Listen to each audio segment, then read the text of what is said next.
영적 추수를 위한 세일의 특별 새벽 기도의 두 번째 주간 첫 번째 날입니다. 오늘 새벽 하나님께서 주시는 말씀을 제가 받들어 읽겠습니다. 오늘 주시는 말씀은 출애굽기 25장 1절로부터 9절까지 말씀입니다. 여호와께서 모세에게 말씀하여 이르시되 이스라엘 자손에게 명령하여 내게 예물을 가져오라 하고 기쁜 마음으로 내는 자가 내게 바치는 모든 것을 너희는 받을지니라.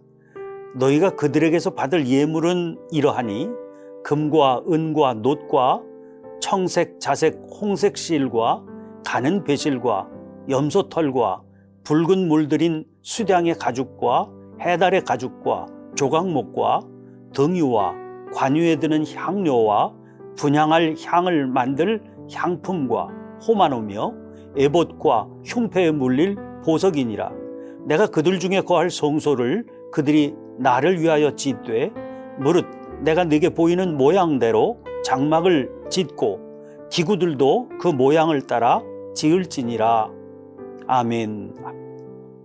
애굽 땅을 떠난 지 3개월 만에 19장 1절을 보면 3개월이 걸렸다고 그랬는데 이스라엘을 하나님께서 시내산으로 인도해 주십니다.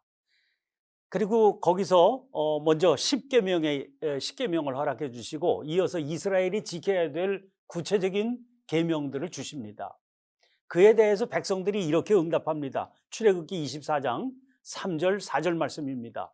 모세가 와서 여호와의 모든 말씀과 그의 모든 율례를 백성에게 전하매 그들이 한 소리로 응답하여 이르되 여호와께서 말씀하신 모든 것을 우리가 준행하리이다. 모세가 여호와의 모든 말씀을 기록하고 이른 아침에 일어나 산 아래에 제단을 쌓고 이스라엘 12지파대로 12기둥을 세우고, 이 말씀은 계명을 따라 살겠다는 언약을 하나님과 체결하고 그 언약의 증거로 하나님 앞에 번제와 화목제를 드렸다는 말이지요. 그리고 이어지는 24장 7절 8절 말씀은 이렇습니다. 언약서를 가져다가 백성에게 낭독하여 듣게 하니 그들이 이르되 여호와의 모든 말씀을 우리가 준행하리이다. 모세가 그 피를 가지고 백성에게 뿌리며 이르되 이는 여호와께서 이 모든 말씀에 대하여 너희와 세우신 언약의 피니라.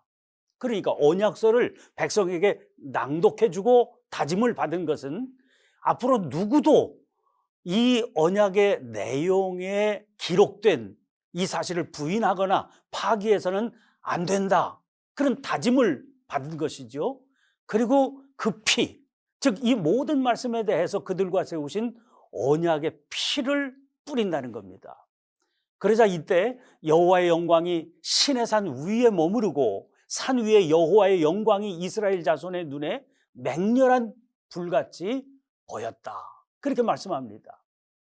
자, 이러한 과정이 끝나자마자 하나님께서는 당신이 그들 중에 거할 성소를 지어라 말씀하십니다. 8절 9절입니다. 내가 그들 중에 거할 성소를 그들이 나를 위하여 짓되 무릇 내가 네게 보이는 모양대로 장막을 짓고 기구들도 그 모양을 따라 지을지니라. 지으라 하시는 그 장막은 내가, 그러니까 하나님께서 그들 이스라엘 백성 중에 거할 성소다, 그렇게 말씀하시면서 그들이 나를 위하여 지으라 하시며 장막과 그 안에 들어갈 기구들도 내가 네게 보이는 모양대로, 그러니까 무슨 필요한 세세한 재료까지도 하나님께서 친히 정해 주시겠다, 그런 말씀입니다. 이스라엘 백성들은 이 일을 위해서 필요한 재료들을 하나님 앞에 예물로 드려야 되는데 기쁜 마음으로 바쳐야 된다, 그렇게 말씀하시죠. 자, 오늘 본문 3절부터 7절까지 말씀이 거기 들어가야 될 필요한 재료들의 목록이라고 할 수 있습니다. 하나님께서는 이 성소를 장막, 그러니까 히브리 말로는 미슈칸이라고 하는데 그 장막이라고 부르십니다. 장막이란 한마디로 광야를 떠도는 유목민들이 그저 자기들의 거처로 사용하는 그런 천막을 의미하거든요. 늘 여기서 저기로 이동하는 사람들이 거처로 쓰겠다고 짓는, 사용하는 것이기 때문에 이건 치장도 별로 없고요, 오래 그 영구적인 건물이 아니니까요. 이건 늘 쳤다 풀었다 또 쳤다 풀었다 하는 것이기 때문에 해체와 결합이 용이하도록 대충 만든 천막이라고 할 수가 있습니다. 그러니까 재료도 어디서나 흔하게 구할 수 있는 가죽이나 천을 사용하게 되지요.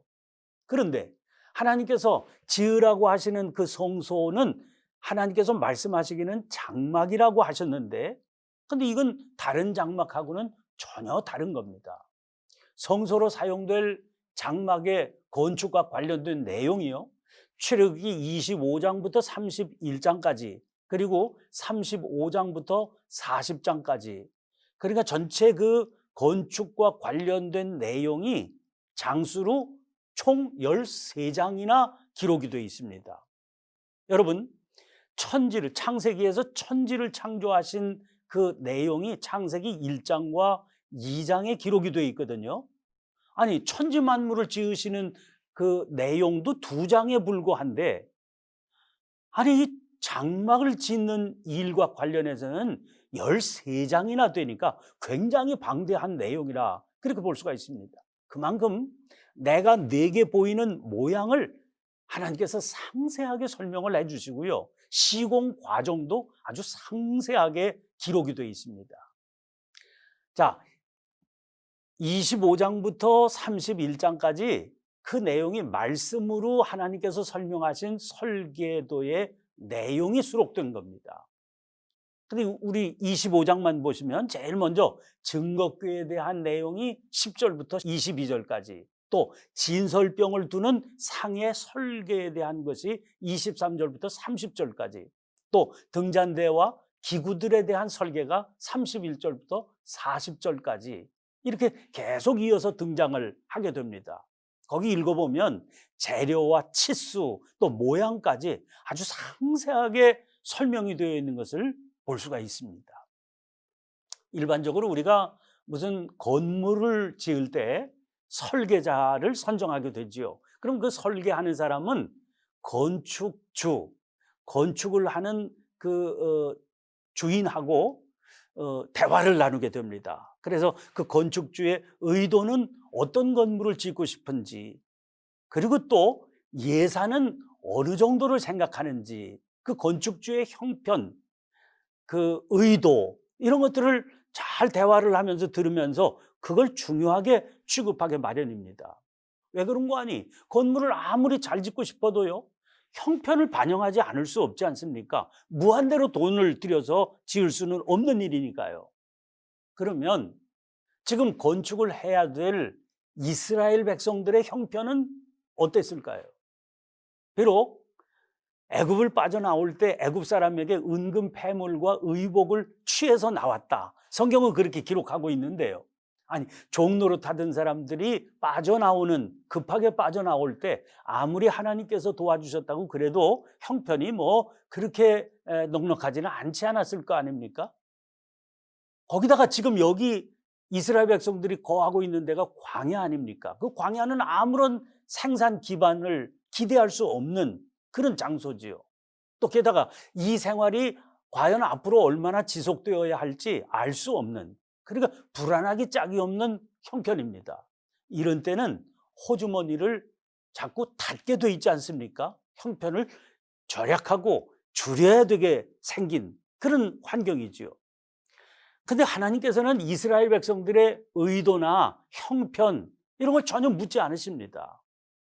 하나님께서 이스라엘 백성들의 지금 형편을 모르실 리 없지 않습니까? 게다가 지금 영구한 건물을 짓는 것도 아니라 장막, 그러니까 천막을 짓는 일입니다. 그런데도 그 내용을 보면 요구하시는 그 재료가 엄청납니다. 25장 17절 18절 말씀 보시죠. 순금으로 속죄소를 만들되 길이는 2규빗 반, 너비는 1규빗 반이 되게 하고 금으로 그룹 둘을 속죄소 두 끝에 쳐서 만들되 그랬습니다. 지금 하나님께서 말씀하시는 들어가야 될 재료들을 보면 순금이요, 수없이 들어가야 되는 겁니다. 심지어 이런 말씀도 나와요. 25장 38절부터 40절입니다. 그 불집게와 불똥 그릇도 순금으로 만들지니 등잔대와 이 모든 기구를 순금 한 달란트로 만들되 너는 삼가 이 산에서 내게 보인 양식대로 할지니라. 여러분, 불집게 불똥 담아내는 그릇까지도 순금으로 만들라, 이럴 정도입니다. 그러니까 이 재료를 보면 하나님 너무 지나치신 것 아니냐 싶기도 하고요. 아니, 이 광야에서 그 많은 순금을 어떻게 조달하라고 하시는 말씀인가 의아스럽기까지 합니다. 게다가 더 놀라운 요구가 있는데요. 5절 말씀 보시면 붉은 물들인 수량의 가죽과 해달의 가죽과 조각목과 이렇게 되어 있거든요. 여러분, 여기 등장하는 재료 해달의 가죽을 생각하면 더 놀랍습니다. 해달이라고 하는 말은 히브리어 타하쉬라고 하는 말인데 이게 등장할 때는 거의 대부분 가죽과 함께 등장하거든요. 해달의 가죽 이렇게 등장합니다. 그러니까 그 가죽이라고 하는 말을 볼 때 이 해달은 동물임이 분명하지요. 근데 이게 흔치 않게 등장하는 단어이기 때문에 구체적으로 어떤 동물인지 분명치가 않습니다. 근데 오늘 성경의 본문 각주를 보시면 그 해달을 뭐라고 설명하고 있는 거 아니? 돌고래라고 하는 설명을 붙여놓았습니다.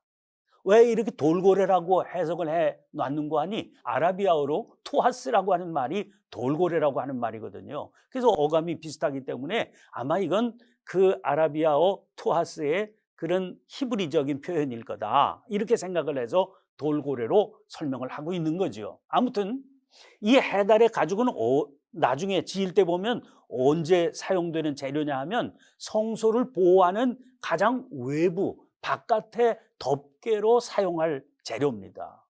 그러니까 견고함과 방수성을 생각할 때 이건 바다 동물일 확률이 제일 높습니다. 그러니까 이 성막을 지을 때 그 재료로 좋은 재료인 것은 알겠어요. 그러나 지금 이 광야에서요, 그 해달은 북태평양 연안에서나 서식한다, 그렇게 알려지고 있는데 그 해달의 가죽을 어떻게 구한다는 말이겠습니까? 근데 하나님께서는 그 재료로 해야 된다 말씀하세요.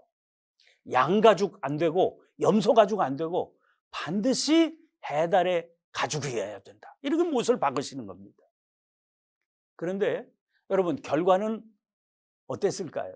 35장 23절 말씀 보시면 무릇 청색, 자색, 홍색 실과 가는 배실과 염소털과 붉은 물들인 수량의 가죽과 해달의 가죽이 있는 자도 가져왔으며, 36장 5절 말씀 보면 모세에게 말하여 이르되 백성이 너무 많이 가져오므로 여호와께서 명령하신 일에 쓰기에 남음이 있나이다. 알고 보니까요, 하나님께서 억지로 가져오라고 그러신 게 아니고 하나님께서 지금 이스라엘 백성들 안에 있는 재료의 양이나 또 종류, 이걸 다 알고 계셨던 거죠. 그래서 있는 걸 가져오게 하신 겁니다. 필요한 재료는요, 백성들 안에 이미 넘치도록 있었던 겁니다. 그렇다고는 그래도 성막이 도대체 무엇이기에 이렇게까지 귀한 재료를 사용해서 지어야 했을까? 그런 의문은 남습니다. 성막 짓기를 끝내니까 나타나는 현상을 성경은 이렇게 설명해 주고 있습니다. 40장 34절 35절 말씀입니다. 구름이 회막에 덮이고 여호와의 영광이 성막에 충만하며 모세가 회막에 들어갈 수 없었으니 이는 구름이 회막 위에 덮이고 여호와의 영광이 성막에 충만함이었으며, 이 장면은 모세가 시내산에 올라가서 계명을 받았을 때의 시내산의 장면과 거의 흡사한 장면입니다. 즉 성막은요, 움직이는 시내산이었다는 거죠. 성막은 광야 이동하는 가운데 언제나 백성들의 중심에 자리를 잡게 됩니다. 이 성막이 그 백성들의 가운데 그들 중심에 있었으므로 그들은 시내산 계약을 현재화하면서 살아가게 되는 거죠. 그 언젠가 시내산에서 우리가 계명을 받았었지 그게 아니고요, 성막이 그들 가운데 있음으로 해서 언제든지 그들은 시내산의 계약을 늘 그때그때 중심에, 자기들의 삶의 중심에 모시고 살 수 있게 된 겁니다. 이 일이 얼마나 소중한 일이겠습니까? 그래서 이 일의 소중한 가치 때문에 자기들이 지니고 있는 가장 소중한 것을 들여서 지어야 된다, 그렇게 말씀하신 겁니다. 그런데 역사가 흘러서 이제 이스라엘 백성들이 젖과 꿀이 흐르는 가나안 땅에 들어가 정착하게 되지 않습니까? 그 이동이 중지됩니다. 광야를 이동하고 있을 때는요, 늘 성막이 그 백성들의 중앙에 있었는데 이제 가나안 땅에 정착하게 되면서 성막은 이 중심의 위치를 잃어버리게 돼요. 왜? 뿔뿔이 다 각각 자기들의 정착지에 살게 되니까요. 백성들은 하나님과의 언약을 이제는 그 가나안 땅에 정착하면서 자기들 삶의 중심에 두지 않게 됐다, 그런 말입니다. 예언자들은 그런 이스라엘을 안타깝게 바라보며 외치고 있습니다. 이번 특별 새벽기도의 주제예요. 살고 싶으냐? 나 야훼를 찾아라. 광야를 이동 중에는 늘 중심에 모시고 있던 그 여호와 하나님을 잃어버리고 살게 된 거거든요. 이제 죽게 됐다는 거예요. 그렇게 살고 싶으면 중심의 자리를 잃어버린 나 야훼를 찾아라 하는 겁니다. 호세아서 2장 16절 17절 말씀을 공동번역으로 제가 읽어드리겠습니다. 이런 말씀이에요. 그러나 이제 나는 그를 꿰어내어 빈들로 나가 사랑을 속삭여 주리라. 거기에 포도원을 마련해 주고 아골골짜기를 희망의 문으로 바꾸어 주리라. 그제야 내 사랑이 그 마음에 메아리 치리라. 이집트에서 나오던 때 한창 피어나던 시절같이. 때로는 여러분, 우리의 삶에 갑작스럽게 찾아오는 재난이 하나님께서 나를 부르시는 영적 광야일 수 있는 겁니다. 한참 사랑이 피어나던 그 시절을 떠올려서 아골골짜기를 희망의 문으로 바꾸어 주시려고 하는 영적 광야다, 그 말입니다.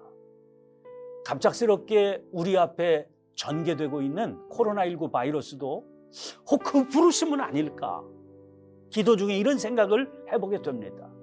갑자기 서게 된 이 광야에서 여러분, 하나님의 음성을 들어보아야 되지 않겠습니까? 살고 싶으냐? 나 야훼를 찾아라. 기도하겠습니다. 갑작스럽게 찾아온 코로나19 사태로 저희 모두는 갈피를 잡기 어려운 혼란스러움 가운데 지난 몇 달을 보내고 있습니다.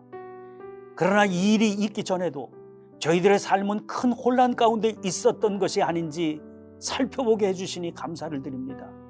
오늘 이 어려움이 희망을 열어주시는 주님의 축복일 수 있음을 깨닫게 해주시옵소서. 그래서 주님을 찾는 역사가 나타나게 도와 주시옵소서. 예수님 이름으로 기도하옵나이다. 아멘.